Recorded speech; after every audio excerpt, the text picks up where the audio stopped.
The city of Youngstown files a countersuit against the Joseph Company. Former Cleveland Indians outfielder Coco discusses opportunities for young players, and the National Packard Museum in Warren was once the site of Packard Pool. This is the Daily Buzz.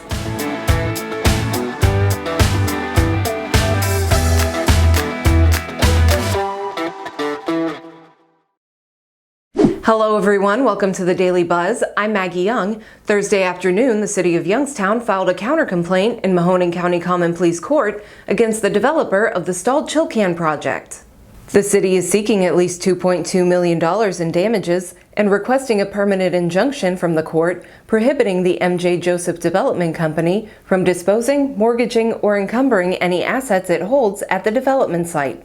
The city alleges the Joseph Company breached two development agreements, one that would award the developer $1.5 million to help prepare 21 acres on the city's east side, and the other an enterprise zone agreement awarding the project a 75% property tax abatement over 10 years. In return, the company was to spend about $20 million to construct 3 buildings by October 2017 and hire at least 237 employees by August 2021. Read more on the suit in Dan O'Brien's story at businessjournaldaily.com.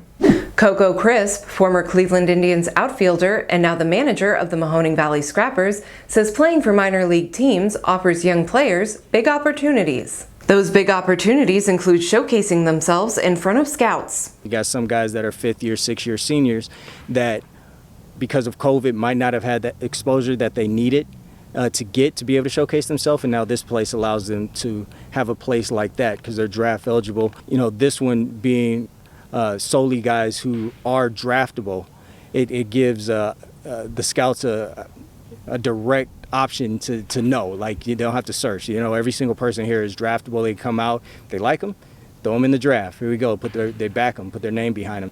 You can read more in John Vargo's story and hear more from Crisp in the 3 Minutes With interview at businessjournaldaily.com.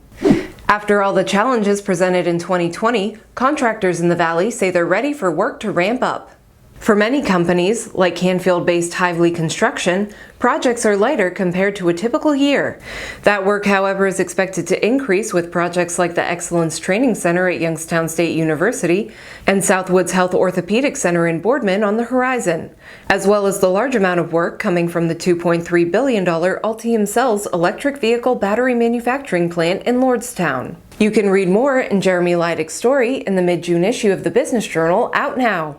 To read our e-edition, go to businessjournaldaily.com and click the Business Journal tab. Did you know there was once a swimming pool where the National Packard Museum stands today? Megan Reed, director of the Trumbull County Historical Society, tells us about that bit of history in this week's Flashback mini-segment. I am currently standing in the former site of Packard Pool. The Packard Pool was built in 1934 as part of the Public Works Administration after the Great Depression. The Works Progress Administration would come later, but the Public Works Administration was originally started to supply capital improvement projects to cities around the country. They built Packard Pool here in 1934 on the former site of the Packard Tourist Camp, which was part of Packard Park. An interesting fact about the pool is when it was first opened, it was segregated, and after World War II, the local NAACP chapter sued the city of Warren to desegregate the pool. The city said no, and it ended up going to the state Supreme Court, where NAACP lawyer Thurgood Marshall successfully argued their case and forced the desegregation of Packard Pool. Behind me is the pool house for Packard Pool that still exists today. It is now the site of the National Packard Museum that commemorates the legacy and contributions of the Packard family to Warren and to the nation.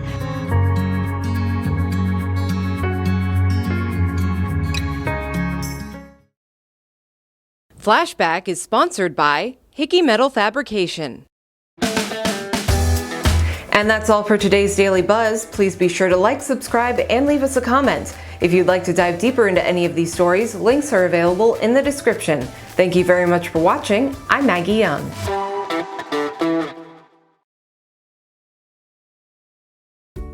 717 Credit Union. Business services designed to meet your daily needs. Commercial loans, business deposits, merchant and payroll services. 717 Credit Union. It's knowing you were treated right every time.